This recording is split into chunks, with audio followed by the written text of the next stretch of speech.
This podcast is brought to you by Orion Pictures Nickel Boys from director RaMell Ross. Nominated for 5 Critics' Choice Awards: Best Adapted Screenplay, Cinematography, Aunjanue Ellis-Taylor for Supporting Actress, Best Director, and Best Picture. Named the Best Film of the Year by The New Yorker, The Atlantic, Indiewire, The Boston Globe, and The New York Times. For your consideration in all categories including Best Picture.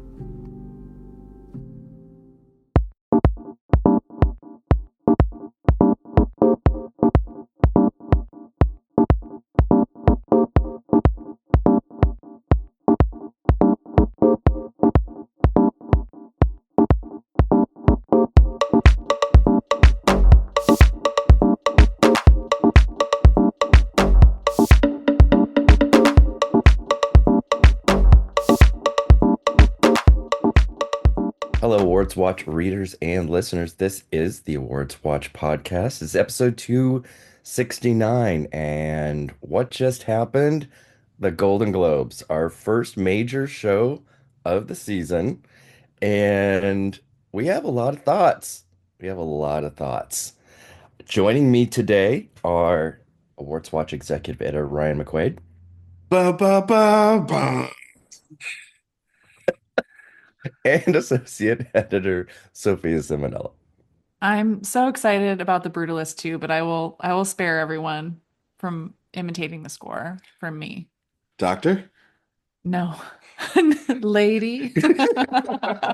Hey, just imagine if the Conclave score had won. This is where we would be then. I would not be imitating that I'd score. have to go to France and get that special instrument that he used. Yeah, that takes 2 years to build. Mhm, The yeah. little water violin flute, whatever it was. I think Yeah. Laszlo Toth invented it, actually. Oh my God. One of his Something like that. materials. Materials. Yes, Golden Globes. Golden Globes just happened. And we go through these months of Critics Awards and film festivals and precursors that really aren't industry yet, and the Globes aren't industry specifically, but they are a major televised show.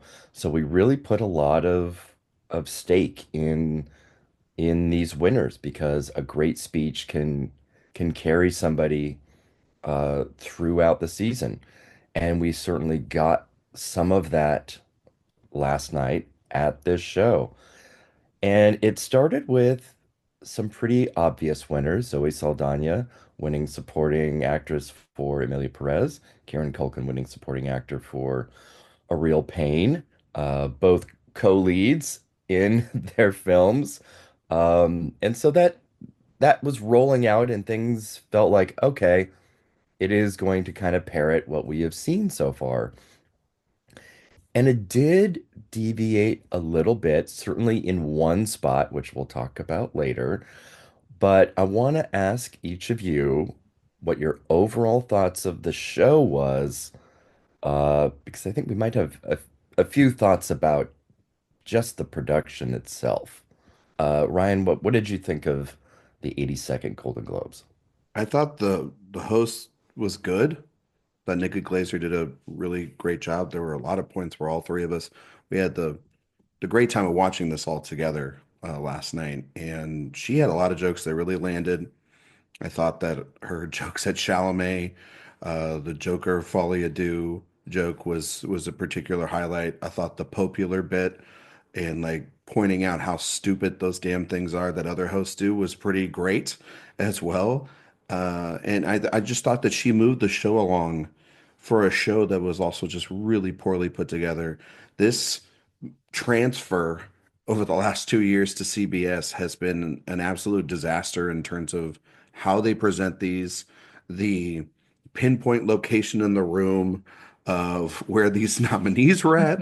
The more I think about it, the more that just is so stupid. And then it like it screwed up on like Gary Oldman and he got and like he had like three names Mhm. happened to him. So it was just a really weird way to present this. And I just think for the Globes, like it was a very drunk Globes idea to set that up. And the simpler, the better. Obviously, like if anybody's going to ask about clips, that's more like a SAG or an Oscar thing. So they usually don't do clips, but I mean, just simple cuts to They those did last night. nominees. They Globes had clips. Yeah, they did have some clips, not for like the actors, but like for the films and different things. But some of the TV more than the films. But it's so Globes. You can't just have a clean night. There is something stupid. The whole look to camera, Hmm. it's so weird. It's so, I don't know, Sophia, it's like really, Yeah, really constructed. I thought that again, echoing you, I thought that we had a great host, which, we need to be grateful for that, I think. But as far as the production goes, I didn't really think this was a strong production at all.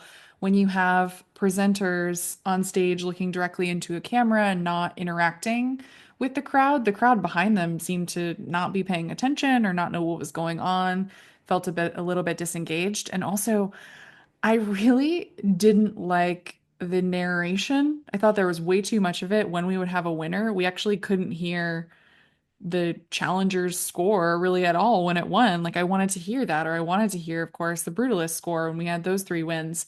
But instead, we're getting this narration about the Brutalist being this 3.5 hour movie with a 15-minute intermission, or we're getting these little factoids at the bottom.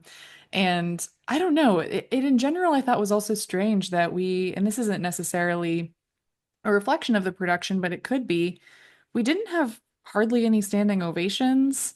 And I think we should have definitely had one for Viola Davis, but I really think, and we'll get to talking about the wicked win or participation trophy type award that it got. But something like that that's incorporated into the show, I would have much rather spent my time with Viola Davis and Ted Danson, having them on stage instead. I feel like we really missed out on those moments. And for context, those were the Carol Burnett Award and the Yes. Cecil B. DeMille Award, which in years past have been on the telecast, but because of this stupid cinematic award over the last 2 years, they have been relegated to off, like almost like the Governor Awards, like Mhm. literally the night 2 nights before, and Mary Steenburgen gave it to Ted Danson, and Meryl Streep, who got her Cecil B. DeMille Award from Viola Davis, returned the favor for her friend and her Doubt co-star. And so like it just those are just also great moments. And Hmm. Viola is such a great speaker. Yeah. And it could have just been a Globe moment. And we're going to talk about maybe some other moments later that I felt were forced moments by the Globes upon retrospect from last night. And this would have just been a great moment. And also, no in memoriam. I Oh just yeah. realized that. No in memoriam from the Globe at all. So I Hmm. guess they don't care to do something like that. That was kind of like random not to have in the production, which just shows the kind of thought put into this thing. It feels very half-assed. So, Yeah, I there was just an enormous amount of disrespect in this production. as Jessica Uh, Chastain would say, yeah, exactly, very disrespectful. disrespectful. In a way that just, yeah, it wasn't honoring the people that it was supposed to in the way that they were supposed to be doing it. The lack of standing ovations was really shocking. And again, as the first show of the season, you would think that the concentration of energy would be there right at the beginning, but it wasn't. And I do think a part of it was the actual production, and CBS is just not good at these. It felt like a People's Choice Award. Um, Seth Rogen, even in his presentation, the first thing he did was comment on how horrible the camera angle and work and everything was. And then, him and Catherine O'Hara went on to do a 10-minute opening, which was so bizarre. But yeah, as a production, awful, really disastrous. I mean, there's a reason why that show never is Emmy nominated for its work because it's terrible. Um, PBS is but I usually did better like I with did like Nikki Glazer a lot. they're usually better with Mm. the Grammys. That's where they put, I think, a lot of their attention these Yeah, last two there's years. something to do with the Grammys. There's Oh yeah. performances. No, but it There's feels like a Mhm. celebration of music. And to your point, Eric, this didn't feel like a celebration of film and television. Yeah. It just felt like, oh, we need to point out where the stars are at and pray to God that they win because that's the only way. Hmm. And like we're going to get people to watch is to watch Yeah. fake ass awards be given to movies that they desperately need. But NBC never did that. They just showed the damn telecast the way it Hmm. needs to be done normally. Yeah. I mean, and I wonder how much of that too is the fact that like the Globes in their evolution and with all the highs and lows, really, this didn't feel like the drunken party anymore that the Globes usually felt like. And I think, they were, for better or for worse, producing a big star-studded Hollywood party. And it just doesn't really feel like that in the same way anymore. But I will say some of the wins were a lot better than our usual Globe wins, which I'm sure we'll get into soon.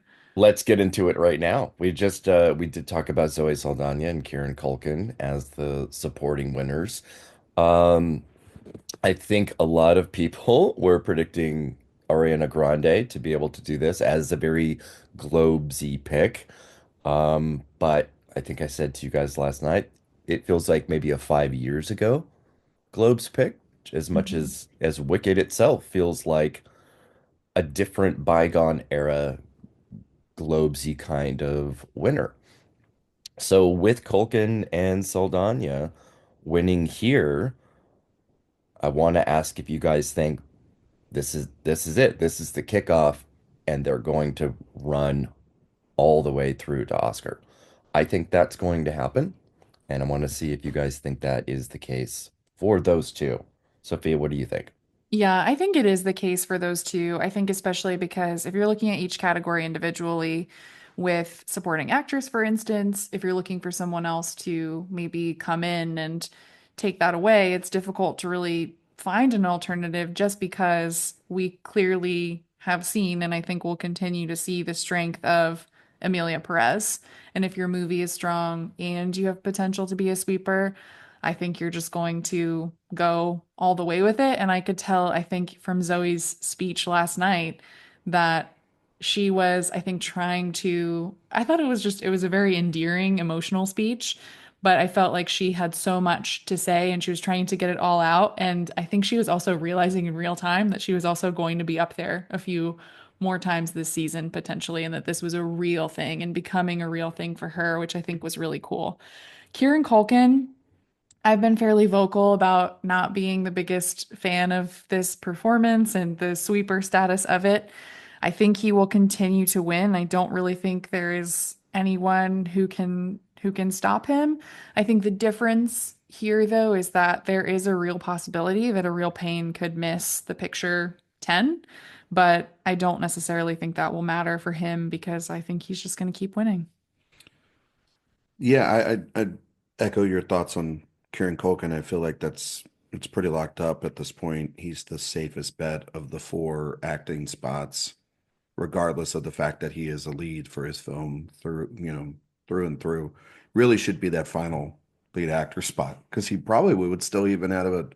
It would be interesting if it was him and Brody and all of them and how that would face off. But nevertheless, it's very, Viola and Fences don't have to think about that, hypotheticals because they're in supporting and they're going to win and no matter how many fucking stickers he puts on, he's gonna win a bunch of awards. And but I will say this about supporting actress is I don't think that it could potentially not be a full sweep. Um, I think Ariana Grande, yes, like you mentioned, Eric, there is a massive support for it. And it will be interesting because something like Critics' Choice will be happening in a week's time. And it'll be interesting because most of the voters votes, like the tallies don't end until sometime later this week.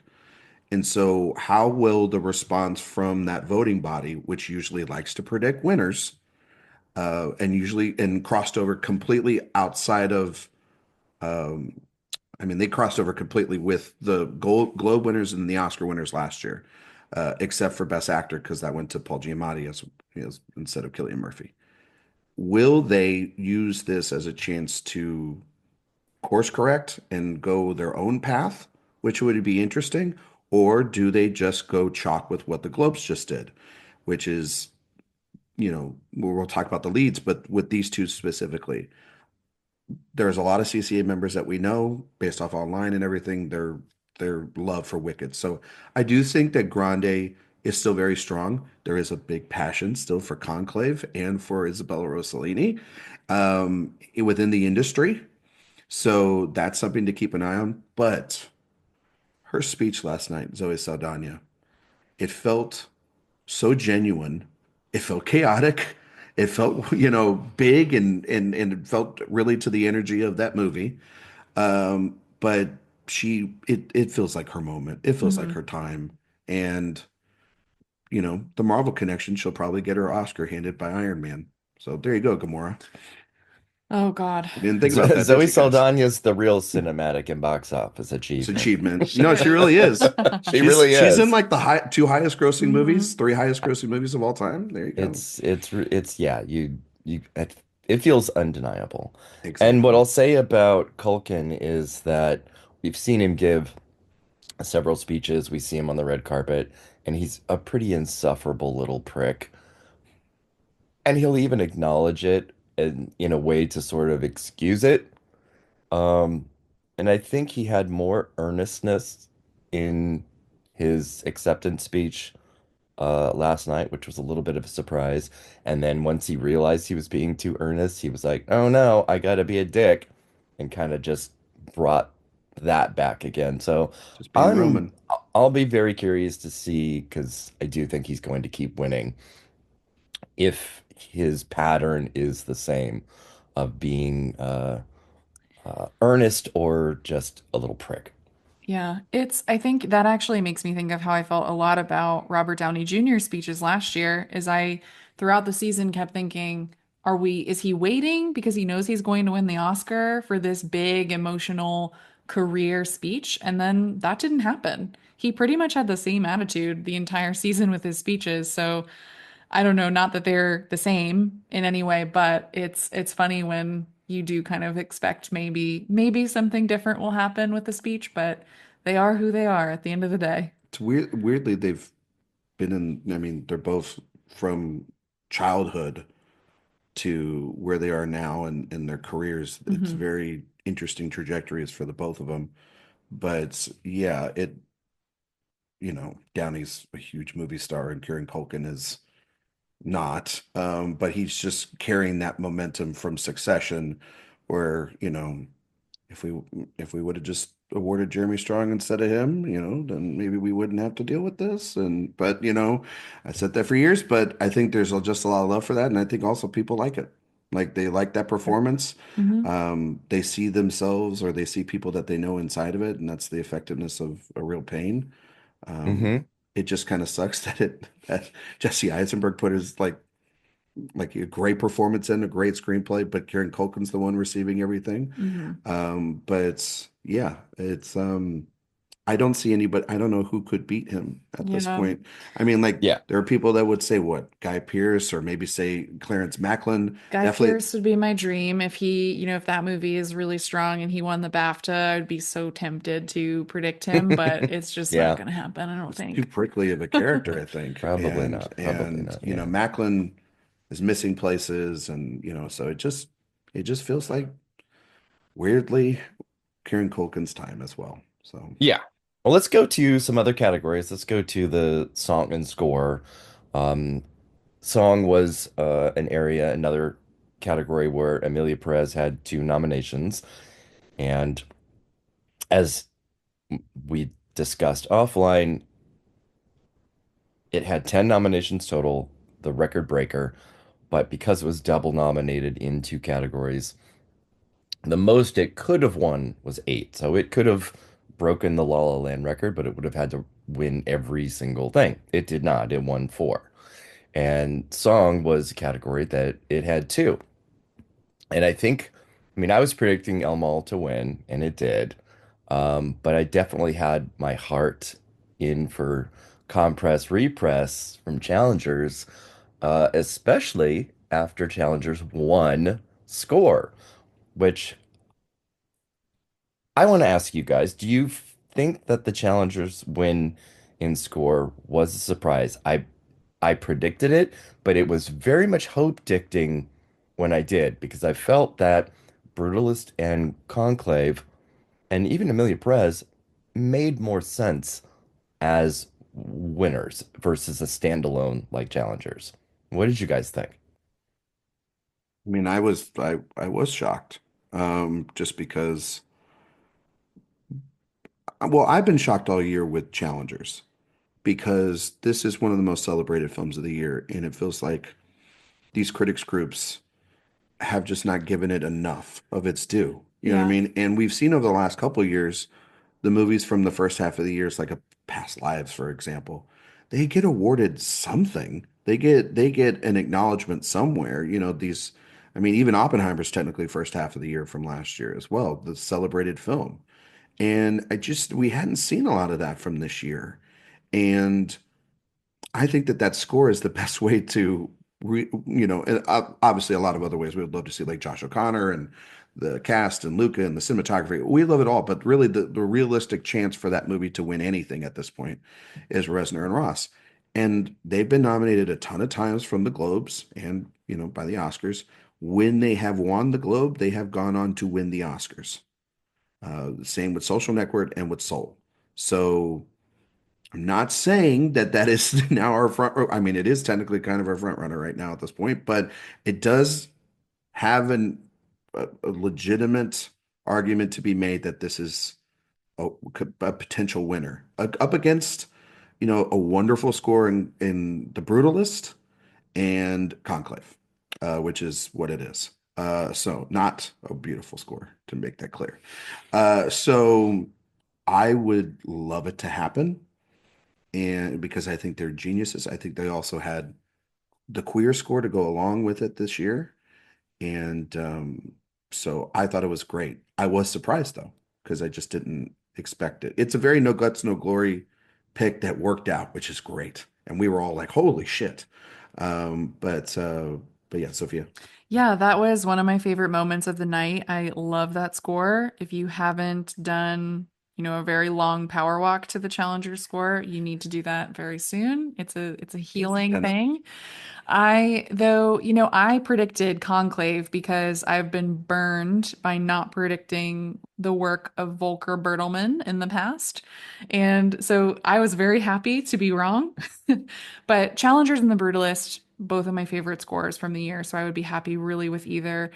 I think it really depends. Winning ability, it's like you have on the plus side Trent Reznor and Atticus Ross, who clearly I think the Academy loves, but then also how well will challengers perform? But it could also be just one of those cool wins that happens, a one-off. We've seen that in the past too, and I think especially with the love for that duo, it could definitely happen. I would love it. And with song, I El Mal to me is just like very abrasive and it's not I can't listen to that song outside of the movie.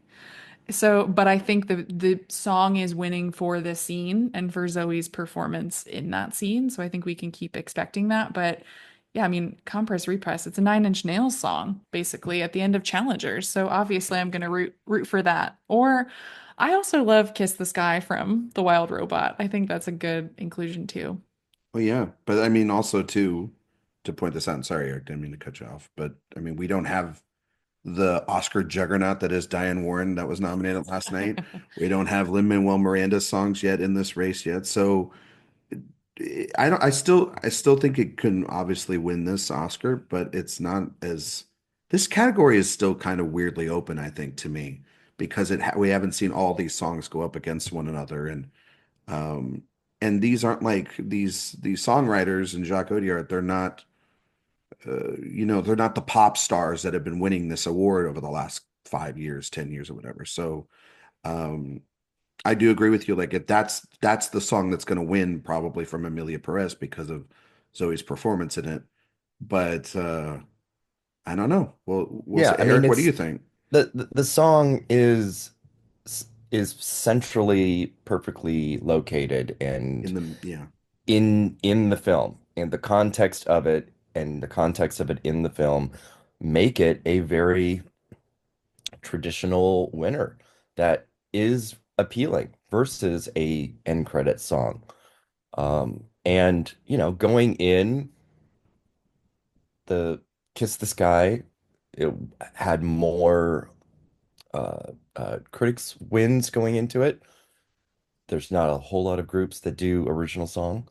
But for original score, Challengers and The Brutalist were one and two. Hmm. Yeah. So it winning is kind of both a surprise and an inevitability following what we have had before. So I dig it. I do worry about the Oscar potential for the Challenger score because when they have won in the past, it was attached to Other wins. bigger Hmm. films that had other nominations and wins elsewhere. So So I don't know. Challengers Best Pictures is what you're saying? Wait, I wish. I mean, come on. Let's just be honest. It should be. Like Yes, of course it's it should be. you know what I Yeah. mean? But it's like it's a movie that everybody's talked about, everybody loves. Why are we settling? Like, come on, people. Like, come on, MGM. Come on, Amazon. Get it out there. Let's go. Like, why Um, not? well, and thinking about those two categories and a film that was nominated for both and lost both of those, and then lost a third is The Wild Robot in animated film. Yeah. And that winner was Flow. Thank goodness. A great win, a very Globesy kind of win. But I mean, again, this is kind of where The Boy and the Heron started last year, and I think it's a very fair thing to say that maybe Flow can overtake The Wild Robot at the Oscars, but it is quite something that that film had three nominations, uh, all of which it was very much in contention for, and then lost all of them here. Hmm. Yeah, and part of the reason I was toying with predicting Flow, the only reason I went with The Wild Robot was just because of those score and song nominations to go along with it. But I think when we consider the new Golden Globes voters and how international they are, awarding something like Flow does make a lot of sense. It, coming from Latvia and being this like very creative borderline experimental animated film. I think you could have really gone either way with Flo or the Wild Robot, but and I would have been happy with either, but I do really love Flo. So I like that we might have a race here between the two of them. I Yeah. think that I mean I haven't seen Flow yet. It's one of my regrettable blind spots on the year. So I will be catching up with it soon. But I do think that I mean, it would have to be an enormous um, collapse by Wild Robot. They have, I mean, obviously the resources. I believe they will win Critics' Choice. It's going to come down to the PGA and then Oscar. And I feel still strong about Wild Robot there, um, because it might show up in song, right? Mhm. Um, and maybe score, who knows? And so it might have the same haul that it went in minus box office achievement at the Oscars. And so, and there's a ton of passion. They're pushing it hard. And it is one of also the most celebrated films of the year. It just I worry about Flow because while it has been really done really well with the critical precursor so far. It is from Janus Films. It's just Janus versus it's a big David and Goliath sort of battle here. But I do think it's between these two, and I think it's great because it shows the difference between styles of animation and but and at least with the thing you could say that had last year's more in favor than anything is that it was a Hayao Miyazaki film versus a Hmm. sequel, and Yeah. this Mhm. is not a sequel. So in the Wild Robot, so we'll see. It is like you said, Eric, a little bit of a globesy pick, but some of those globesy picks have ended up being winners as well down the road. So I do like that it is a little bit of a race. I don't think it's as Mhm. wide open of a race yet as some of these other categories, but it was like, wow, okay, cool. And I mean, people were predicting it, so And it goes back to what you're saying, those international Hmm. voters. Yeah. Well, and I mean, I think about the Annie Awards as well.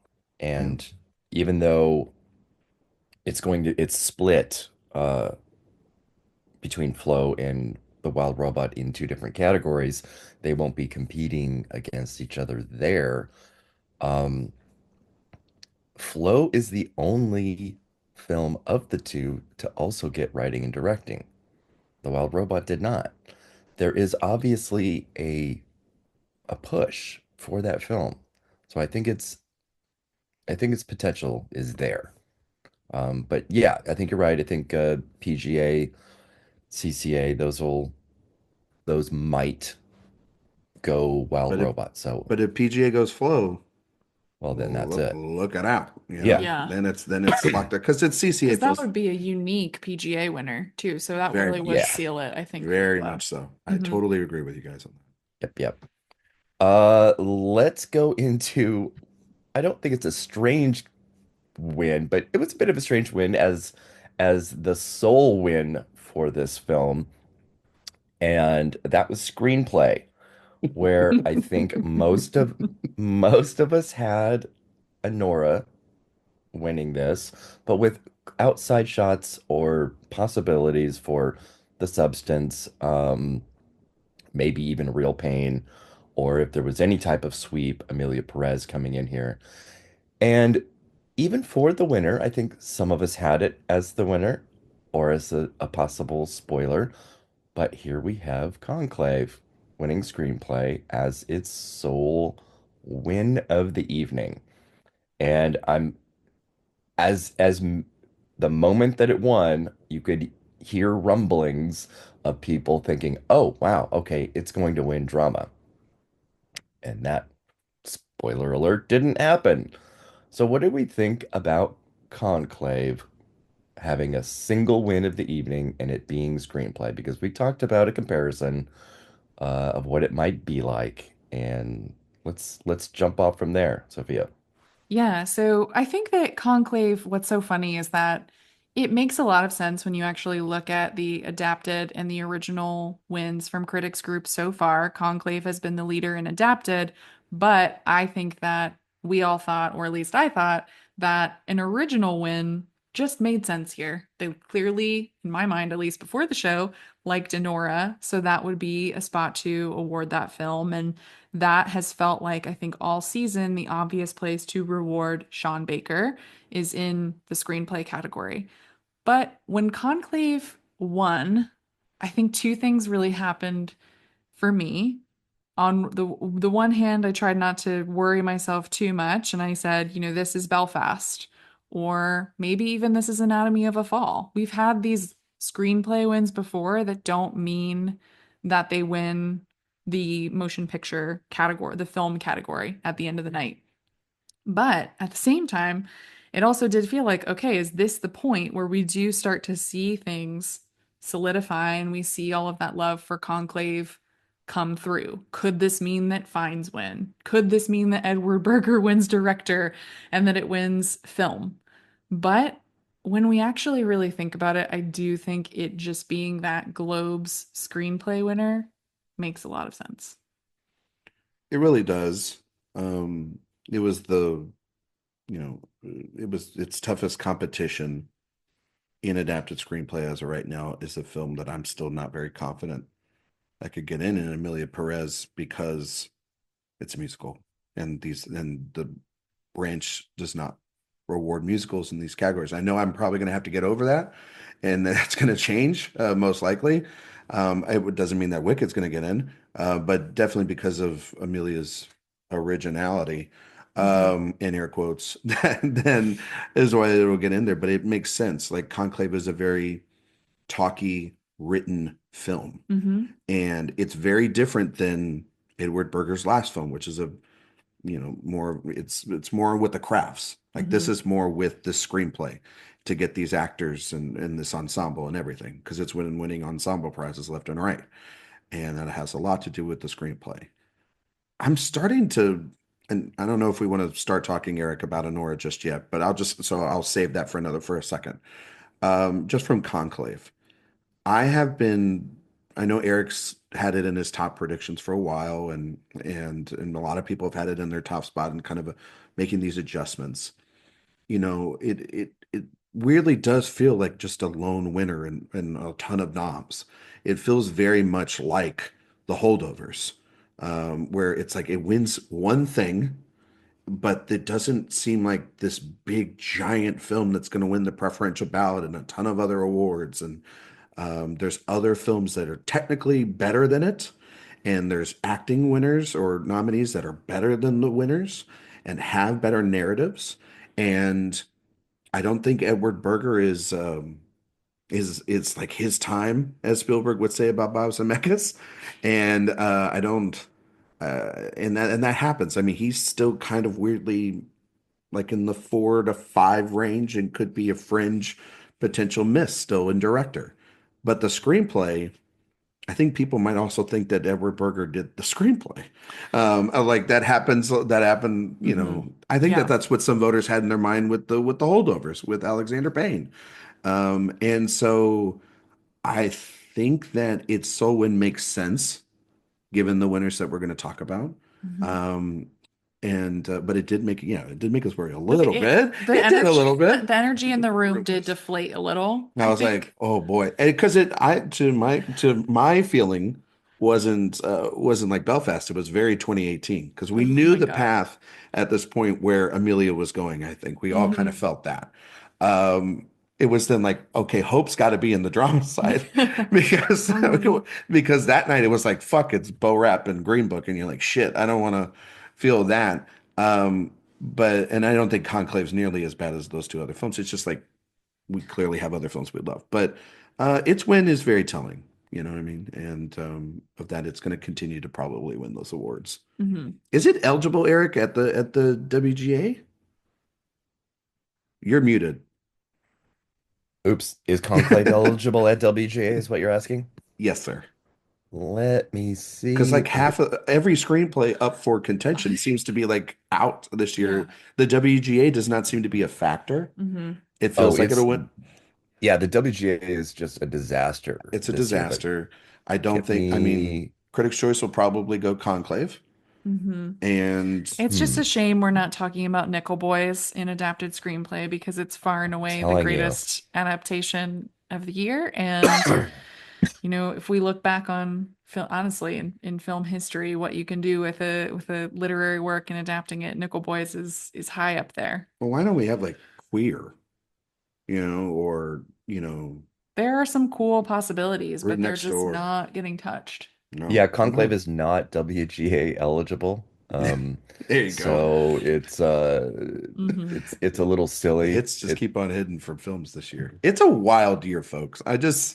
I was looking because like Yeah. I think like a Nora and The Brutalist and A Real Pain and all these films are like not eligible at the on the original side as well. And those are, I don't even know if The Substance is Honora eligible. should be eligible, No, right? The substance is not. Yeah, Nora is. is I it? think Okay.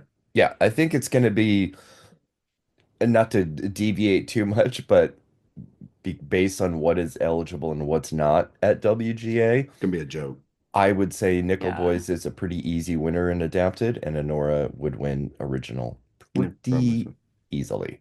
But those are But after the voting period's correct too, Eric, if I'm not mistaken, right? Like last year. yeah, but WGA is back into early Oh, it's mode. back. Oh, Yeah, okay, okay, okay, okay. they're not after everything in April Like like they after did the last Oscars, year. they did last year. That That's was so crazy. stupid. It was, yeah, Yeah, it was a lot. that was a little silly on their part, strikes or otherwise. Let's get into the lead acting wins because that will bring up a little bit of a Nora conversation. Because in lead actress for musical or comedy, Demi Moore triumphed over pretty tough competition in Mikey Madison and Carla Sofia Gascon and Cynthia Erivo. And it made perfect sense.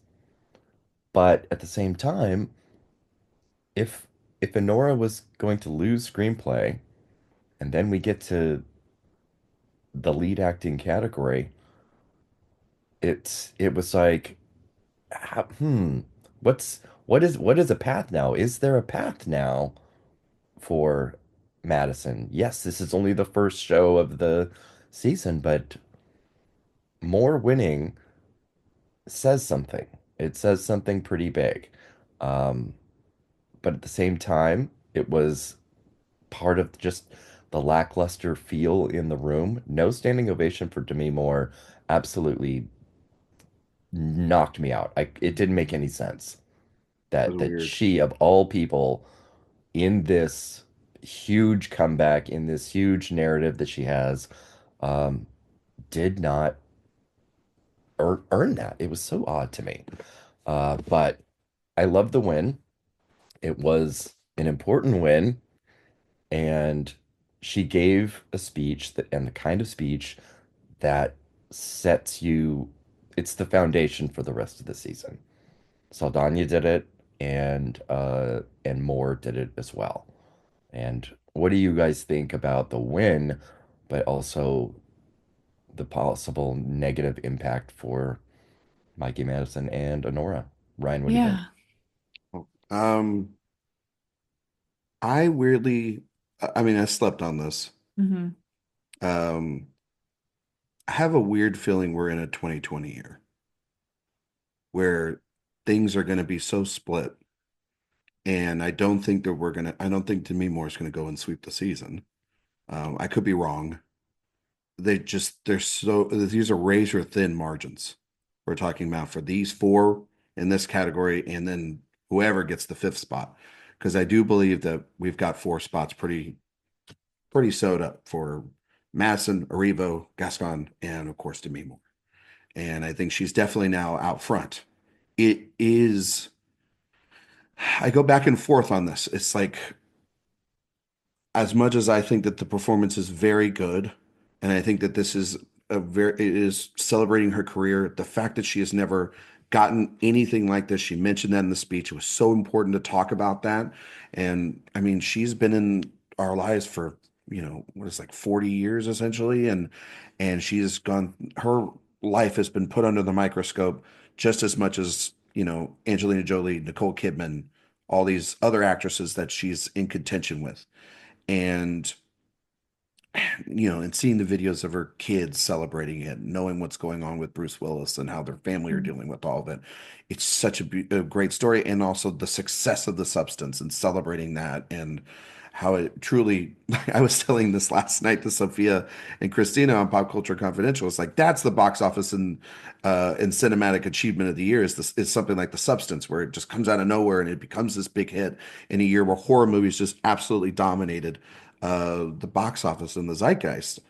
But that's the thing also I can't get out of my head. It's like, this is a horror movie, and that third act is so big, and I love it for it. But it's like, this is usually not how it goes. And I think that that's just speaks also to how the past is and how the present is always changing over the last 5 years. But for Honora and Mikey Madison, it is I was listening to Kevin Jacobson's podcast. And over the last couple of years that he started talking about towards the end of the 2010s, right?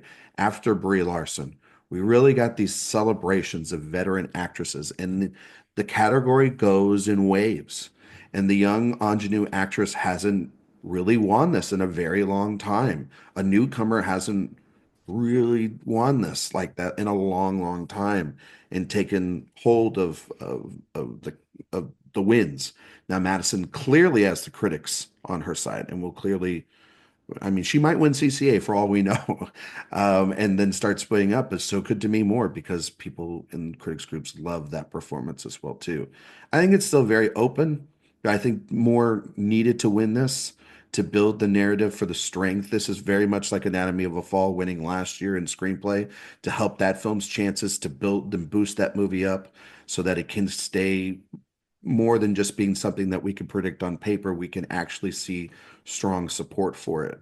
And I think that it's winning an actress is far more important than even just a screenplay win, because it's the lead actress win, for Hmm. Christ's sake. You know Yeah. what I mean? And she beat Wicked and Amelia Perez Hmm. and Honora. That's huge. Yeah. So yeah, I think it's wild. all around. Yeah, actress is such an interesting category this year, and I think, when I'm thinking about Demi Moore's win last night in the performance, I'm thinking of a few things. The first is the comeback narrative is catnip to Academy voters.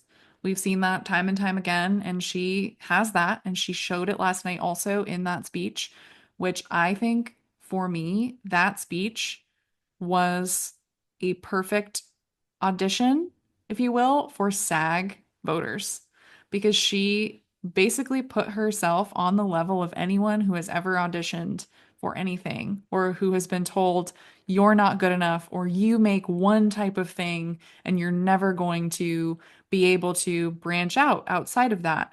It's that message goes to young actors who are just starting and who have been told no, and people who have been veterans in the industry for a really long time and feel like it's their time to potentially leave because the industry is so fickle. And again, the fact that she also has, which Adrian Brody mentioned in his speech too, but that idea of, I thought this would never happen for me, period, or again, saying that too, that really I think can appeal. And for me, I think if she's winning Globe and if she wins SAG, it would be hard, I think, for me not to predict her for the Oscar also because we are looking at that makeup and hairstyling win and an actor win. So, yeah, I have her out front right now. But I think Madison could pick up CCA for sure. But this was definitely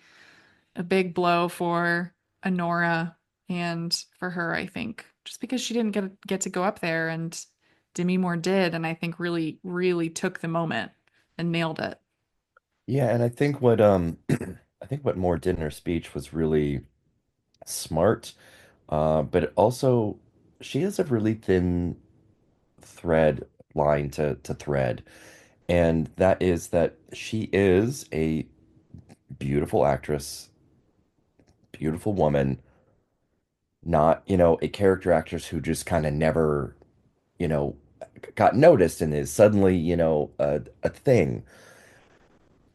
But she mentioned in her speech that in earlier in her career had been in blockbusters and had been so well known and big, but nobody ever wanted to hear from her in any other way or cared about anything that she had to say or wanted to do. And that to me was such a crucial part of her narrative and kind of I think it will allow any of the like side conversations of, oh well, she's a pretty actress, what is she crying about? What is that kind of thing?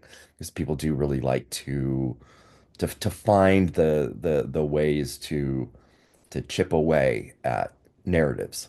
Mhm. And I think I think her earnestness and her honesty kind of just cuts right through all of that. And yeah, she can easily go all the way. Yeah. I do think, though, trying not to put my foot in my mouth this early in the year.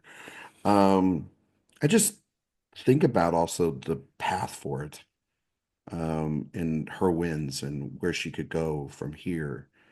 Um, it'll be very interesting if BAFTA gave her the win. I don't know if she will win BAFTA. Um, I mean, SAG feels more likely, but then again, that's again very competitive.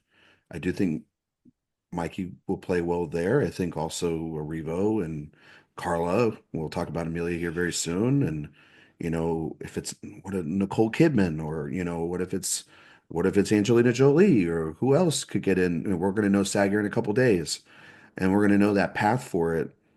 It doesn't feel like a sweeper. So I think it's going to be very competitive till the end.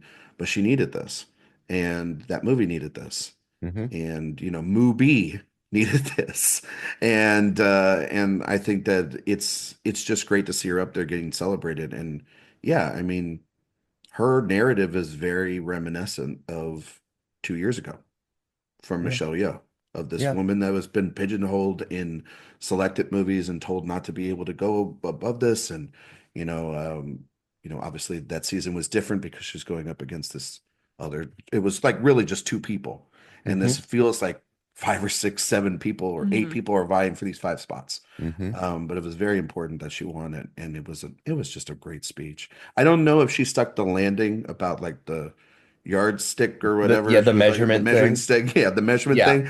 It didn't But quite work for me, yeah, but I got but it.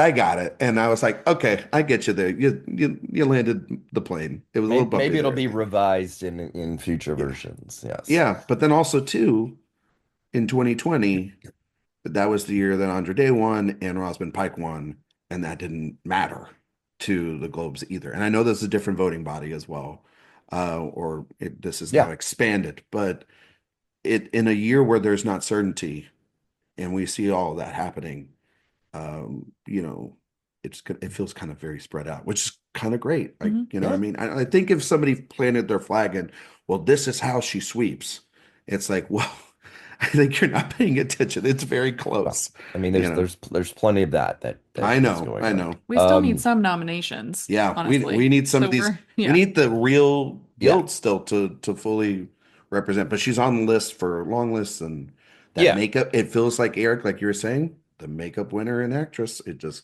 Oh my right there. God. Sometimes, trends turn into things and they become unstoppable. That's turning into one right now. So we'll see. Let's go to a much less interesting category, and that is actor in a motion picture, musical or comedy, which was just an absolute ragtag group of nominations. Um, Ragtag. Oh, Five it's of so six good. of them were the sole nominations for their Hmm. films. A strange thing that was happening in some of these lead categories. Uh, very strange to me. And the winner was Sebastian Stan in A Different Man, a double nominee here. But uh, sure, okay, Yeah, fine. I think we've given it way more than it should. Like Yeah, and it's nothing against Sebastian Stan. It's nothing it against is a any little of bit. these. Not for me. Not, I mean, against any of them. Obviously, a lot of people grabbed onto Hugh Grant in Heretic as a winner here, just by virtue of being here. Um, but that didn't happen. I don't know. Yeah. Yeah. I think I predicted Sebastian Stan, and the reason why I did that really was in part because, again, thinking about the voting body and where he has shown up throughout the season, and also the international support for The Apprentice.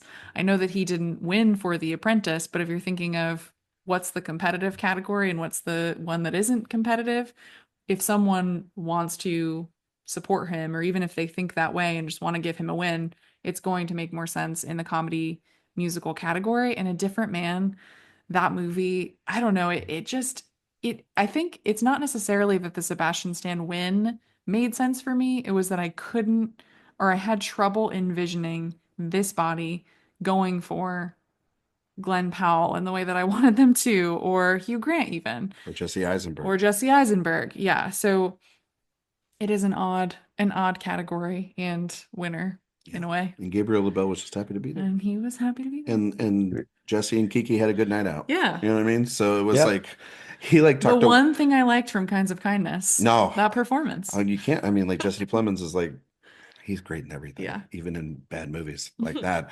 Um, I mean, glad he has a win. It was really insufferable seeing Anthony Mackie celebrate with him all night. So there you go.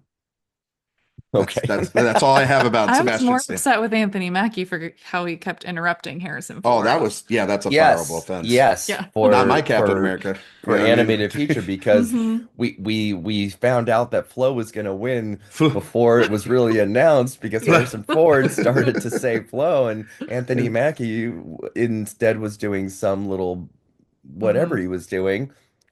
You Like could tell just Harrison Ford wanted to punch him in the face. Like I those kind of feel like reshoots must that. have been tough, I you know, think we for that needed movie. we needed a little bit of Red Hulk on that stage. I don't know. Yeah, I was thinking so. Yeah, but no, I want to go to lead actor in a motion picture drama, and we'll do actress afterwards because that was really the category to talk about. Hmm. And we compare this with director because they are the same film. And I think both of these announcements, Brady Corbet for The Brutalist in director and Adrian Brody also in The Brutalist, we were kind of maybe hanging on a thread a little bit here because it could have been Timothée Chalamet, it could have been Jacques Audiard, but it wasn't.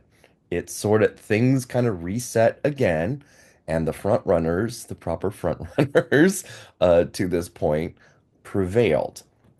And I know definitely here at the house, there was a lot of excitement, and we were very happy I was screaming. about these wins. Yes, Fact. Sophia was screaming. It was great to witness.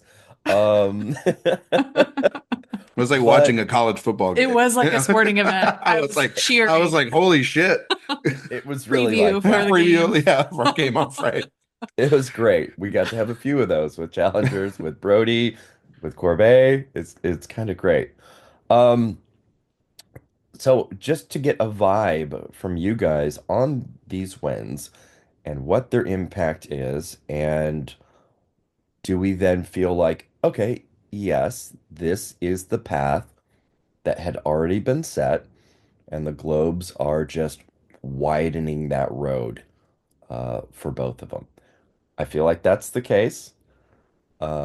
This could have been an easy layup for Chalamet at the Globes, uh, but that didn't happen. It could have been a semi-sweep for Emilia Perez, uh, but that Gold didn't Globes might happen. have done that. Hmm. Yeah, Yeah. we got the Brutalist times two here. Hmm. We What love do the you what do Brutalist you times two. exactly? So I what do you think about the wins, impact, meaning, and future? Yeah, I think that for me at least, director feels much more clear as the start of a sweep potentially for Brady Corbet. That is just such a technical triumph and achievement that I think will appeal to filmmakers. And he also nailed both of his speeches, I think. And the fact that they just showed his daughter crying and just how he spoke, I think so beautifully. I really, really liked that and think that at right now, even, despite the lack of crossover, it's his to lose. I think with Adrian Brody, I could still see him potentially losing somewhere, SAG or Critics' Choice. I feel like the Brutalist biggest hurdle was always with SAG, honestly. That just feels right, like they could go somewhere else. But I was trying not to panic too hard about Timothée Chalamet winning because and it's funny because this year I'm really on, last year I was so supportive of Lily Gladstone and really wanted her to win. And I think started hope dictating that a bit. And now I'm kind of on the other side. And when I saw so many people predicting Timothée Chalamet for the Globe, I had to stop myself and think, yes, some of these are based on reason and, based on clear logic, and others Mhm. are pure. They do not want Adrian Brody to win, and they love Timothée Chalamet because he's an internet sensation. He's a movie star. He had this great hit with A Complete Unknown. But where I solidified my Brody prediction and where I felt confident in him winning is just, if you look at who's won most of the critics' prizes, it's Adrian Brody and Coleman Domingo, and they didn't like Sing Sing. Then they liked The Brutalist. So that led me to go with him. And if you like The Brutalist, you love that performance. And it's kind of that undeniable towering thing. And I think it's funny because as you guys were talking about Demi Moore's speech having kind of a bumpy landing, if we're going to use a plane metaphor, he took a while to take off. I think there were some maybe technical issues with the plane, but then he landed it beautifully. I think once the flight was going and he started talking about his family and the greater connections to his character and to art, and he was so clearly emotionally moved by the moment, that I think that does start a really strong narrative for him. And I've always sort of seen his path either as A, sweeper, or B, Globe, BAFTA, Oscar. I I was so happy by these. I did pick Chalamet because it also one. I told Sophia and Eric this all the time. Sometimes I like to predict against the things that I love because so then I'm not duly disappointed. Done that multiple times Mm-hmm. throughout covering this. And so I use my like when my favorite teams are in playoff situations, I always pick against them because therefore, if my prediction's good, then my prediction's good. But if the upsets happen, it's the at least the things that I care about. Mm-hmm. And I was happy for at least Adrian Brody to beat Chalamet. I think that Chalamet not only had a complete unknown, he had the success of Dune behind Mhm. him as well, and he's had a hell of a press tour. And The Brutalist is still trickling out to theaters. They're doing the very much the tactic I've seen online too of like, what they did with Zone of Interest, which is they're building this thing up. The Mm-hmm. anticipation is at an all-time high. Now with winning these awards, it's going to be even higher. The screening per averages for this thing has been out of control so far. I thought his speech was exactly what we said at New York, which is if they can get him on a podium, you said it, he'll talk about his Mm-hmm. parents, specifically his mother, the journey of that, because it had me almost in tears in New York when he was talking about it post our screening, Eric. And I was like, well, I don't know how you don't mention this every single chance you can. Mm-hmm. Brody is very much an actor and an artist, and he's got just this way of talking, and it's endearing. It's also could be a lot for some people, but he can weave a story Mm-hmm. in the way he talks, and it felt genuine. It didn't come from a script. That's the other thing. None of these actor winners really had like a piece of paper like last year where they're all reading off of it. All felt like it came from a genuine place, and so I just thought that win was great. The Courbet one was the one I predicted, but I was skeptical because this is a man that is not none of his films have been celebrated before. Mm-hmm. This is his third feature. It's a 3.5 hour epic. It's mostly internationally financed. Have people seen it? But there's no denying it is the directorial achievement of the year. Mm-hmm. And him going up there and talking about in both speeches the struggle to get this movie made. I've talked with directors and interview directors throughout the year. This is the sentiment within the branch is how hard it is to get these movies made, regardless if these movies are financially successful or not. I talked to Robert Eggers, whose movie's doing very well at the box office, but still feels as if you get pigeonholed within genre, or you have to make certain films and you can't make the movies you want to make. And it took 7 years to make this movie. It felt like a very family affair. Mona's there. His daughter looks so cute. She's holding the globes up there, and it just, Great manicure. yeah. And you're just like, how do you not root for this guy? How do you not Mm-hmm. want him to win? And somebody that's also gone through the independent circuit, and then obviously with the tragedy that happened this weekend with close friends of his, with Aubrey Plaza and her husband and what happened there, to have that also be an end note shows, this guy is an independent filmmaker that's been making movies like this. It's the complete opposite of last year's winner, who was fucking Christopher Nolan, for Christ's sake. Mm-hmm. And I think that, yeah, he's gonna win it. Like it just feels like it. And I don't think he'll have to worry about financing for the next one. Well, and also too, anytime Club Chalamet loses, we all win. I So I think, think but sometimes too, her we power also have grows. that. You know what I mean? So, Well, It I it do I do think, it is funny to look at Club Chalamet's reactions. I was doing that last night and this morning, but I'm begging journalists to not don't take the bait. share these tweets in your publications. Don't take the bait. yeah, screenshots are great. Yeah. Let's but put them in the proper context of Yes. mockery and disdain. I do Mhm. also think though too, um, with Brody, there still is, while we are all focused on Chalamet and Brody and how that's like the matchup of the youngest winner versus the potential youngest It's winner. that narrative that's just That's like yeah, I know, I know. trades and things can't There get is enough of still a it. Ray Fiennes like conclaving in the weeds. You know what I mean? That could potentially He could potentially win I think there's a Critics' Coleman Choice. Domingo lurking at SAG too, Sure. Yeah, Or at Critics' Choice. or I mean, Critics' exactly. Choice. it's still Exactly. open, but I do think that him getting up there making that speech, and then the subsequent wins to follow, it was huge. He looked and sounded Yes. like an Oscar winner, Yeah. Well, he Yeah. is one. a two-timer. There you go. Yeah. All right, let's go to a major category that caused, I think, a tectonic shift in the Southern Hemisphere. Um, and Yes, literally. we can expect Literally. the tsunami after effects here in North America any moment.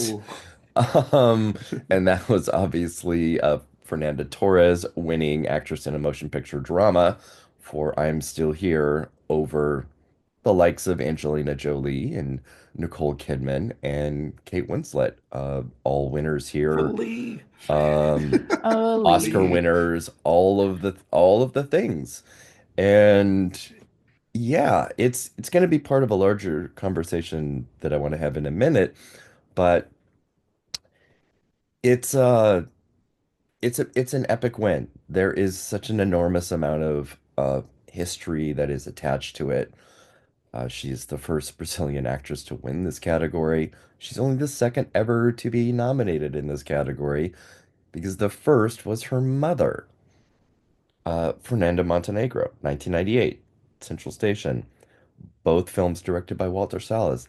Again, there are narratives that are so inextricably linked to these wins, Demi Moore, to Fernando Torres, to Brody, that are you you can't manufacture them in, you know, the greatest marketing ever. They just exist, and they are the things that propel voters emotionally. And she certainly did not expect to win. I think there was clearly lots of hoping that she would from many people. And I know that there were some predictions that she could triumph here in this new Globes era of 300 plus voters, many from Brazil. But you don't really know the impact of something like that. And if you can create a proper alliance and monolith of voters to coalesce around a single person or a single film. But I think we really saw that last night with this win in a way that is undeniable. So I want to hear what you guys think about the win, um, and what it means, because there's also some historical context with winning this award and its connection to an Mhm. Oscar nomination in a category that is so competitive. I, I, Ryan, I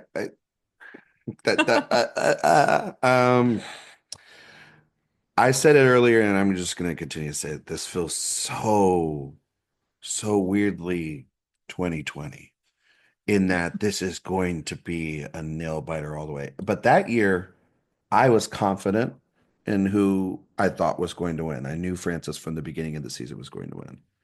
I have no fucking idea who's going to win this Oscar right now. And I love that. I think that that opens up because we talked about this with the Globes reaction. The other thing that happened this past weekend, or this past week before recording, was Marianne Jean-Baptiste winning the trifecta. And Fernanda Torres missed the BAFTA long list.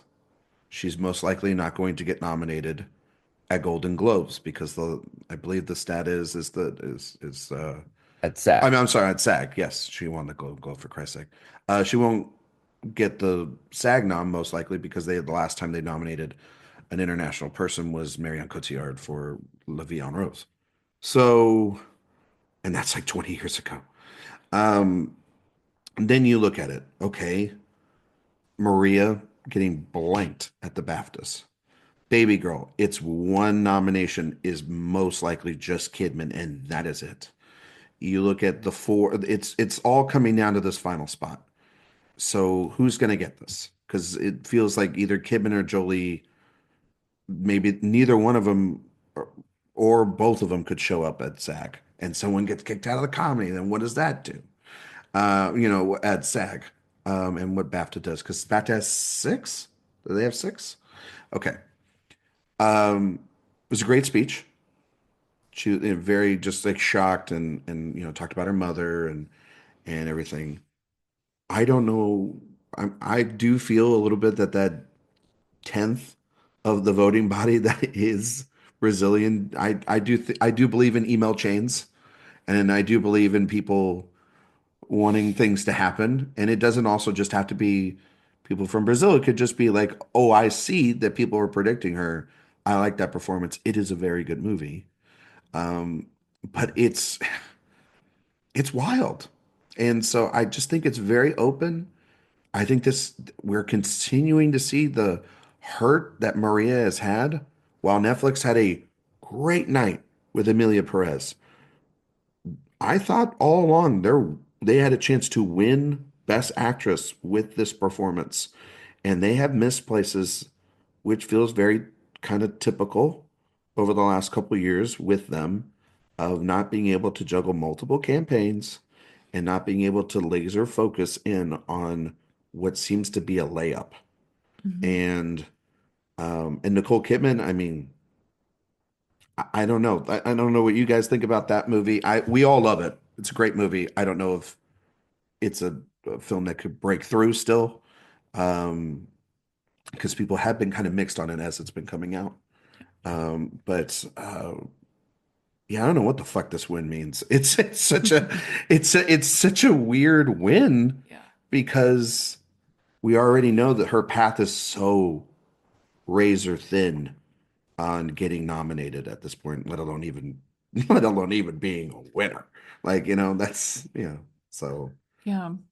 I think what's hard too, I'm so torn over this category because while I feel like I can see the path for Demi, it's the group of five and what that puzzle looks like, and coming up with that is really difficult because you have every person for that last spot, if you will, is they have different pros and cons that go along with them, and statistics will be broken no matter how you look at it. yeah, Like Marianne Jean-Baptiste, I love that performance. That is like one of the performances of the year. yeah. Some would say the performance of the year, winning the trifecta, but she has Bleecker Street.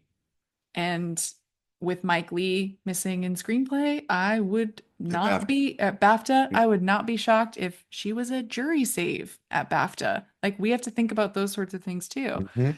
And also with Fernanda Torres, I think a lot of people are also drawing comparisons to what happened with Penelope Cruz in Parallel Mothers. Penelope Cruz, former winner in an Almodovar film here They with love Pedro. They Love Him. So that doesn't totally line up for me, but at the same time, I could somehow see a configuration with Fernanda Torres in it where this is the one thing and then she appears. She has a legacy, She has a legacy, of course, like her mother, and but also she has Sony Pictures Classics, which which is is major. But then I'm also hung up on how basic the acting branch can be, where we'll get something like Javier Bardem and Being the Ricardos. That's always the one I go back to, where J.K. Simmons. you want J.K. Simmons, you want something really cool and different to happen, and that's reflective of this ever-changing academy that's becoming more international. But at the end of the day, that branch in particular, sometimes I don't like taking risks when I'm predicting there because they just will surprise you in the worst ways sometimes.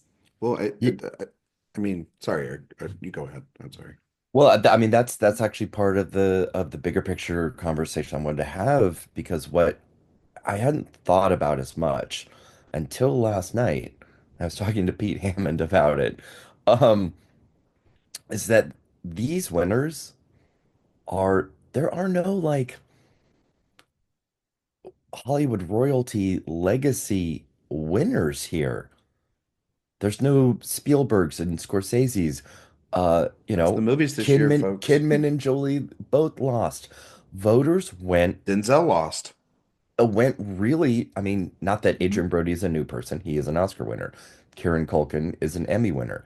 But in this regard and in these movies, these winners are new. Yeah. I mean, And Adrian Brody's not a movie everybody star. You know what I everybody mean? Like, I mean, he's these just a voters veteran actor. Yeah. gravitated to Not that it's a bad thing. newer winners and mostly people that have never been in the awards conversation. And I find that pretty fascinating. Hmm. Well, but Eric, wouldn't we say with Demi Moore in a 40-year career, like that seems pretty big in Sure, legacy, but you know what I mean? like she said, she had never won Yeah, anything before no, that's true. except for Yeah, Razzies. exactly. Well, that's And true. she actually fits into it. She fits into a newcomer in the awards No, she conversation does. Hmm. as much as um Zoe Saldana does. Yeah, So I'm impressed, I guess, and wonder what the rest of the season is going to look like. Because if it looks like this, uh, I like it. Hmm. I like the the lineup being sort of not these legacy filmmakers, yeah, and making so much room for newcomers and for discovery. yeah. I do think though, going back to that fit spot, just kind of briefly, real quick, and how you were breaking down those other, I mean, you were absolutely right, Sophia. The Academy is an extremely lazy body of people. They love their favorites. I always say that. Eric knows that's like a line I've said for, the 6, 7 years I've known you, Eric. It's like they love their favorites. And so Nicole Kidman and Angelina Jolie are still perfectly positioned to just take that spot and just have it on their own. But we all know, speaking of being Ricardos, they love to nominate Nicole Kidman for the bad things sometimes and not the out there like Birth or, Eyes Wide Shut and stuff like that. Like the really like meat of, performances that she's so great in. And she's so great in this. And, it's one of the best performances she's done in the last at least 10 to 15 years. And so I can easily see them snubbing it. And the thing about Jolie and why I keep having her as my fifth, and I will remain like this until she is not nominated. She is the only person in this race playing a person that was real, like a real based on a true story, even though it's a fiction. And if Kristen Stewart got in at the last second, obviously Natalie Portman had much more of a presence in that race. I still think Angelina Jolie will get in, and it'll be interesting to have potentially Demi alongside in categories with Angelina Jolie, with Nicole Kidman, with these other veteran actresses on the drama side that have their narratives as well. And I'm not saying they cipher votes for one another. I don't believe in that. I just believe that none of these actresses are going up against each other at the Globes. These split categories make this very difficult to kind of navigate. And when we've seen it with critics groups, when they've nominated five, I mean, for the most part, it's gone to Mikey Madison. Hmm. So, Hmm. so we have to wait and see. And again, though, yeah, we're going to most likely have a winner this year that is brand new. That is somebody that we haven't seen win in like 20 years, or like Kidman or Jolie, or it's going to be somebody that's never won before. And that's so exciting to see. And it literally could be like 6 or 7 people right now, which is Hmm. wonderful too. Yeah. You know, certainty Um, is always okay. Like it makes yeah. it fun, you know? Yes. We're gonna close with the two top awards, the Motion Picture Awards. And you know, as the evening was going on, several films had just won single awards. But the two that triumphed here at the end were the ones that had built the foundation to get here. The Brutalist wins drama. Amelia Perez wins musical or comedy, uh, which shut out Enora completely from any wins of the evening. And it was the kind of thing where you see it and go, okay, that makes sense.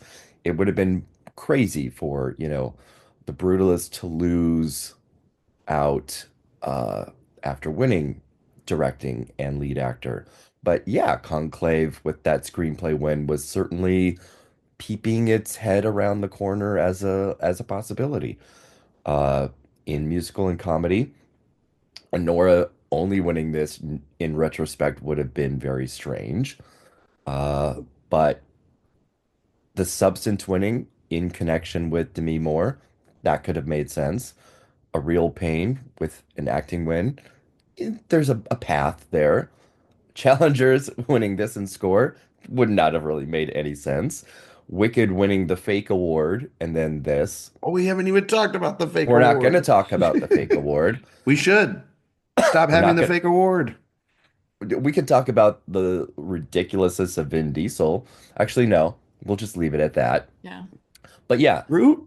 when when you look at Amelia Perez and the Brutalist winning here, logic, sense, math, everything adds up.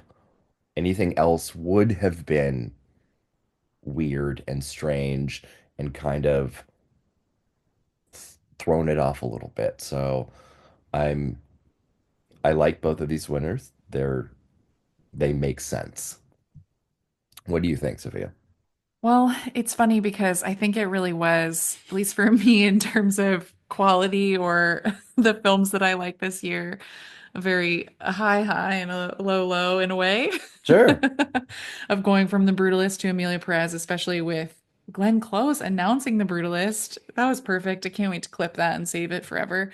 But I feel like, yeah, what you're saying is exactly true. It wouldn't have made sense at that point for it to go to anything else. And considering who's voting, and it makes perfect sense.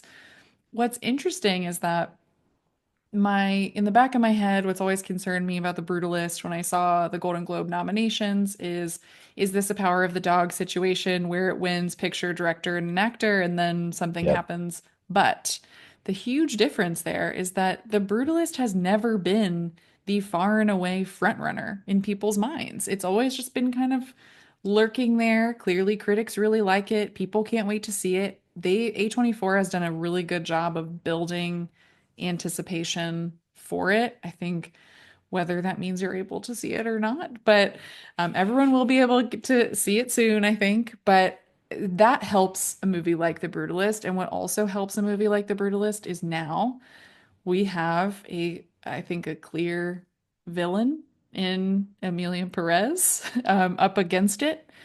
And I will just say that do not underestimate the love for Amelia Perez. I think that we can get very caught up in what's going on online and how people talk about Amelia Perez, but Europeans in particular and people in the industry outside of the Golden Globes have voiced their support for this movie and their genuine love for its audacity, truly, and what it's going for. And it's not out of step with films that they've awarded recently that take big risks and take these big swings, whether I don't know. It's not I'm not saying it's on the quality level of Everything Everywhere All at Once, but there is a zany thing sometimes that they can latch on to. But there's also a possibility that, and we've seen this in the past, that the Best Picture winner doesn't win film at the Globes, but I just don't know what that alternative is at this point. I think I've made the case for Conclave, but I need to see more if I want to stick with that prediction. So this is crazy. Mhm. Because if it was Conclave and Honora, Yep. Totally right? different This feel is for what's this is going on. then we would be like, okay, it's down to two.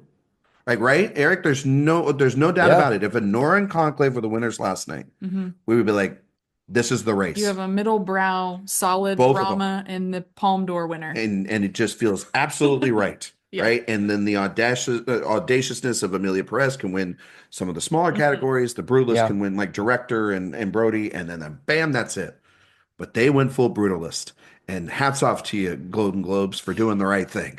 The best film of the year has won twice at the Golden Globes, and I like this voting body as it has been. Now, that being said, it was a hell of a speech by Brady Corbet to bring up the final cut, to bring up the history of that movie coming to screen. Because as much of a project and a expansion and an idea that is Amelia Perez, so is The Brutalist. It is like a movie that shouldn't exist. That is the number one thing everyone says about The Brutalist. This fucking thing shouldn't exist. And yet it is on 70 millimeter, 35 millimeter, and in theaters very, very soon over the next 2 weeks. Mhm. Right after it just won all these Golden Globes. Yep. It's peaking at the right, not peaking, it's building momentum right at the right time, The Brutalist. And it is right Like a now. work of architecture, if you will. Exactly, and it will withstand the erosion of Amelia Perez, which is a movie that, as I know that it has support internationally, and that's a good enough to get it, clearly some wins and a ton of nominations, but hate is a real thing. This has happened multiple times where Netflix has been the villain for Power of the Dog, Yeah. for Maestro last Anything. year, and there is the bias that is the Netflix bias. And until they win Best Picture, it exists.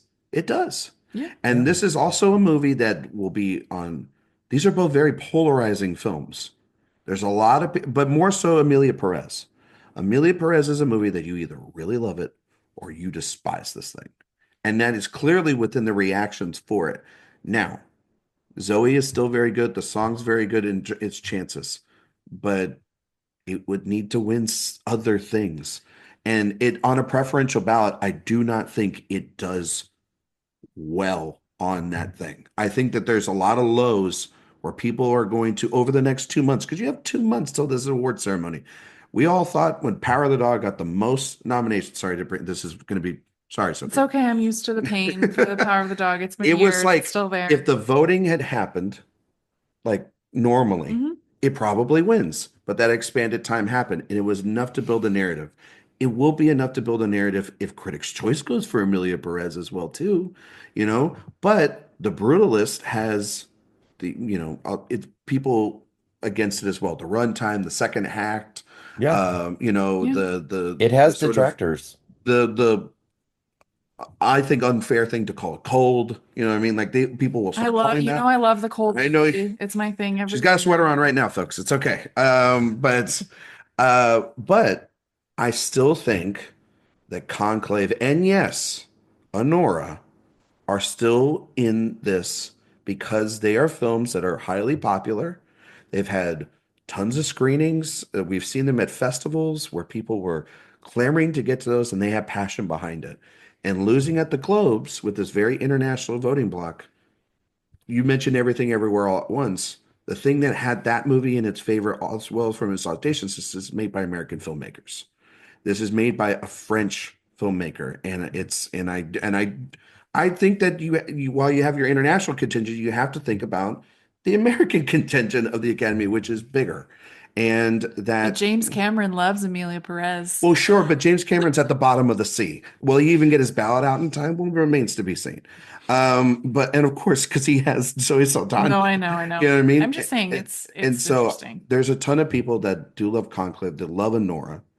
Nora won the Palm up against Amelia Perez. So I think that it's still what it did was it's like, okay, it's not just Conclave and Honora. It's these other two. It's a four-horse race. And that's so exciting because last year it was done by this night. Eric and I did that show where we're like, this is it. We don't have to worry about this anymore. Let's just get on to 2024. And now we're like, wow, we have a wide open best picture race, which is fun. I The do one thing, I was going to mention yeah. about Corbet's speeches as you were talking about earlier.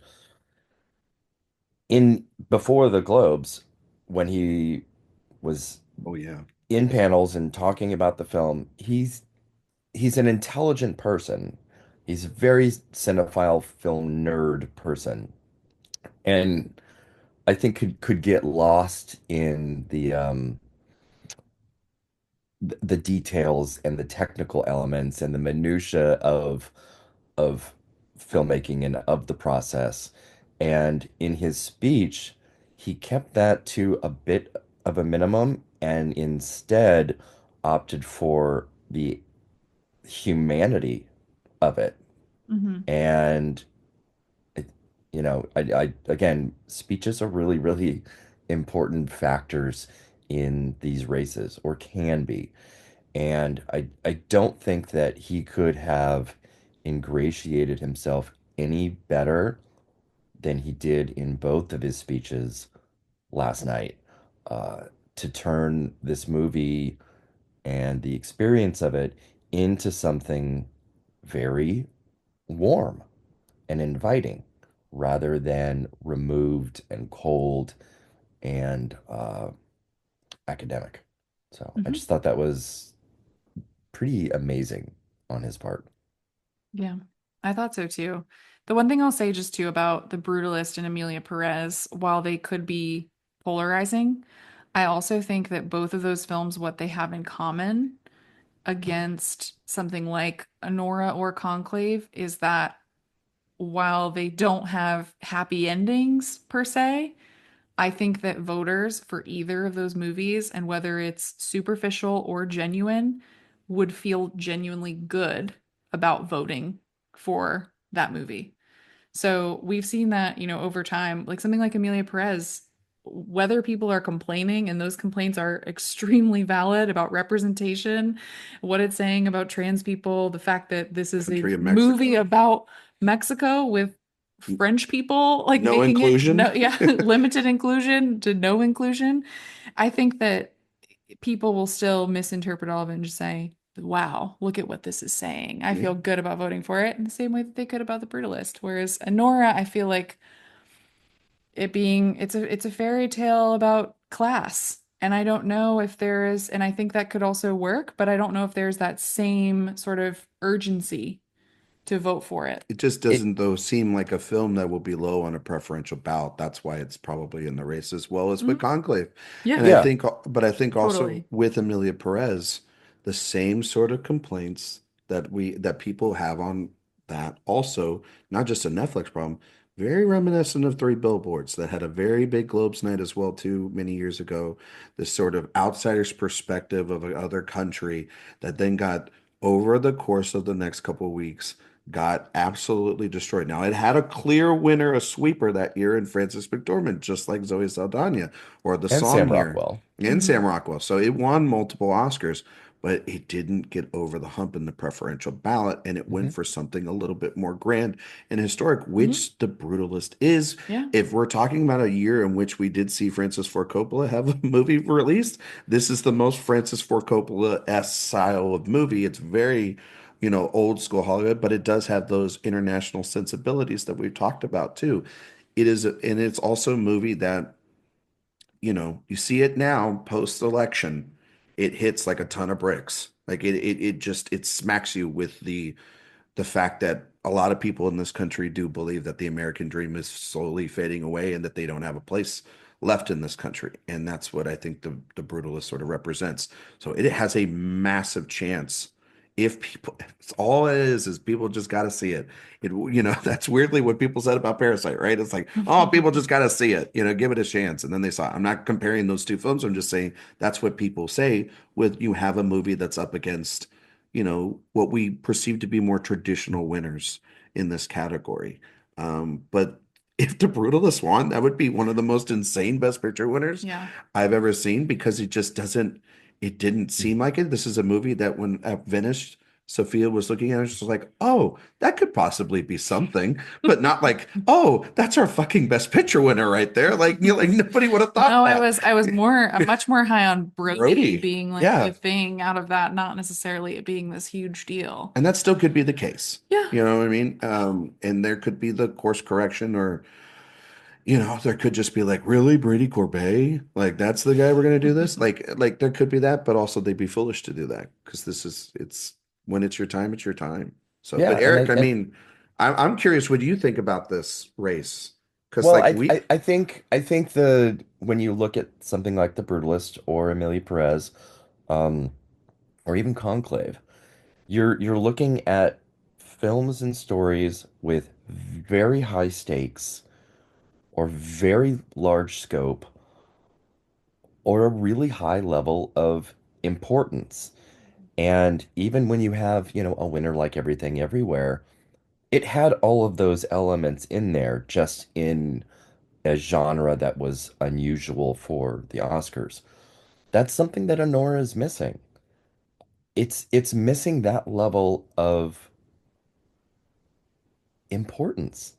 Yeah. And it's it's the thing that I think is going to keep it from hitting every high mark.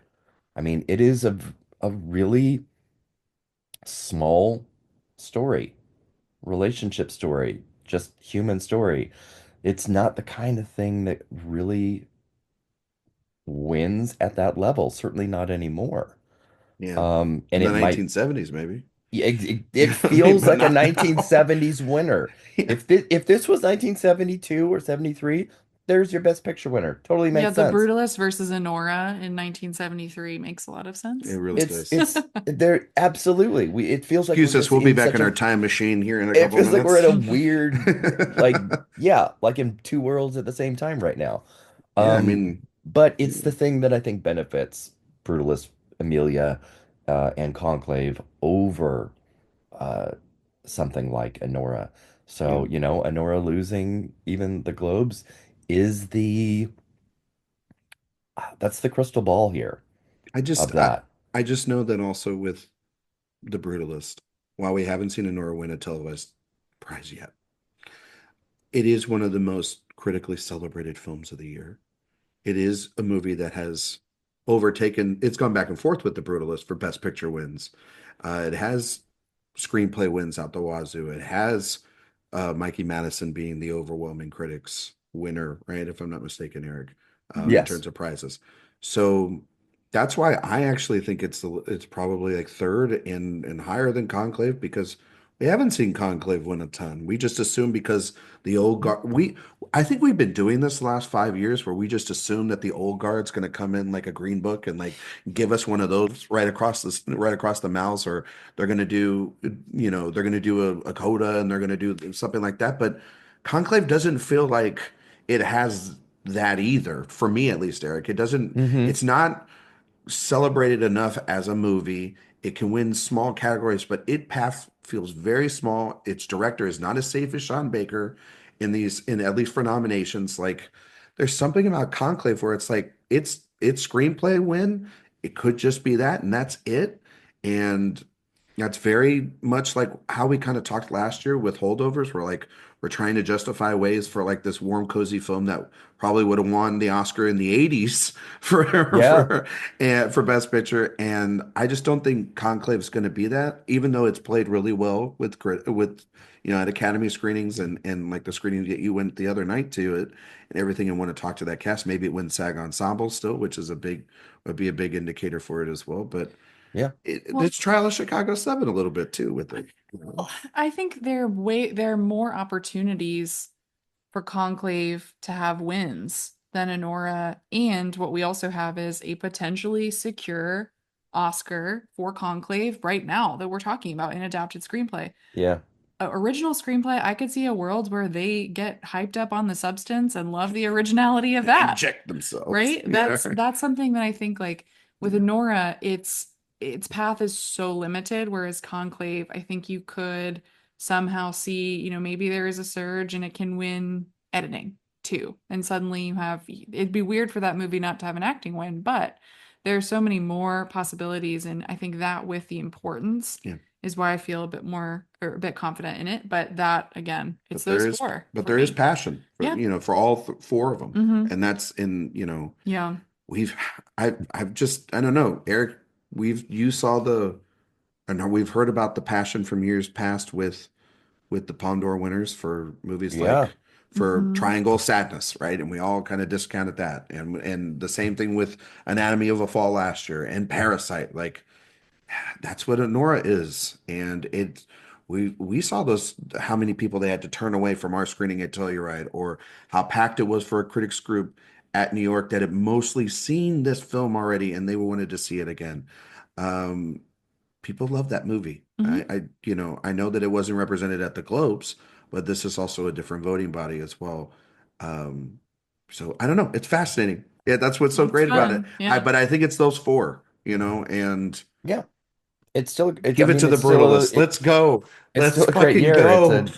It's a great season, but I mean before the Globes, plenty of people had Honora's path being picture, actress, original screenplay, Yeah, and being okay with that. Uh, that seems, at least from this very, very it's on beginning, pause right now. Yeah, oh it's looking yeah, shaky. Yeah, a Hmm. little less yeah, likely to be that's able to true. happen. Because truly, if it couldn't win screenplay here, I don't even why? know. This screenplay category drives me nuts because they split it, and it always drives me nuts. It's So kooky it's Hmm. very that kooky. neither of the picture winners But also, Eric, won to that, screenplay, but they were the winning leaders in it's it's kooky. it's so, but also to the point, there are also the small faction of people who are like, the Dark Horse is a real pain, and it could win the screenplay here in Kieran Culkin, right? And Sure. and Jesse Eisenberg's going to win the lead actor one, and that didn't happen either. So Nope. it's like these little paths for movies are falling apart for now, but we need more. I sadly need more evidence, Your Hmm. Honor. Before we can Yes, render a verdict here. So and it's we're juror gonna number two is what I'm saying. It's going to and win. we're we're gonna get a lot of that evidence this week because it is an action-packed week of guild nominations. Everything we've seen so far and everything we've had so far has been largely critics. And again, Golden Globes, mostly critics. We do love to call them industry, and it is an industry award. It's mostly journalists. But this week, we're going to have Screen Actors Guild, Directors Guild, uh, Producers Guild, all within the next 4 days, 3 days, 4 days. All of those nominations are going to come out. And categories are going to get either way more confusing or become way, way easier. I think it's going to be the former versus the latter, but we'll see. Um, so as we wrap then, Ryan, please tell everybody where everyone can find you. Well, you can find me on Twitter, Instagram, Letterboxd, or Ryan McQuade 77. You can find all my work here at awardswatch.com. If you like podcasts, well, then you got to listen to Director Watch every week. And this is the end of Nancy Myers, the series. Yeah, well, I mean, Oh she no, hasn't she made enough. died. Well, I mean, somebody give her money to make a movie. Looking at you, Netflix. We are doing one of the great films, The Intern, with the great Emma Sasek this week. So look for that and also the announcement of our new series well, we're not going to have a show next week. Well, no, we are. I'm dumb. Never mind. I'm just you'll know about it next week. Never mind. Sophia, You go. you can just say upcoming, an Upcoming. upcoming It'll be there. episode. You'll just look online. Keep it We'll vague. announce soon. Yeah, exactly. You can find me on Twitter at Sophia_Sim, Blue Sky, same handle without the underscore, Letterboxed at Faye Dunaway. You can find my podcast, Oscar Wilde, wherever you listen to podcasts. And if you love The Brutalist, you can read my review of the film and interviews with Adrian Brody and Guy Pearce at Awards Watch, as well as some other writing as well, reviews and interviews. I haven't written about Amelia Perez yet. Maybe I'll take a stab at something there. Hmm, maybe. Oh no. Sophia, I always I'm scared. every time I'm reminded of your letterbox name, I wonder if Bowen Yang is like always angry at you. Oh my God, if he knows that I took it, or if he's Get looked. him on the pod. Get him Yes, on the yes, pod. we'll bring him on to talk about that. I need to know Bowen's reactions to Critics' Choice. He and I Uh, can do a little Faye Dunaway episode together. there we go. Perfect, There you perfect, go. perfect. You can find me obviously at awardswatch.com, on Twitter at awards_watch, and just awardswatch everywhere else. Yeah, we will be back soon after the melee of nominations coming out this week from guilds. Critics' Choice is next Sunday, and there It's the ball's rolling. Well, we will be back next week because it will be our final Oscar nomination predictions. Oh, that too. Yes. Because the following Friday, after that episode releases, is the Oscar nominations. Yeah. So it's a big Nominations one next week, are folks. really right Yeah. around the corner. Everything's happening. So Everything's all been just the draft versions of what's happening, and everything's, yeah. It's getting written in pen now. yeah, I'm scared. Yeah. I'm I'm excited. getting my I note am cards out. Yeah. too. Let's go. Exactly. Thank you everybody for listening. Bye-bye.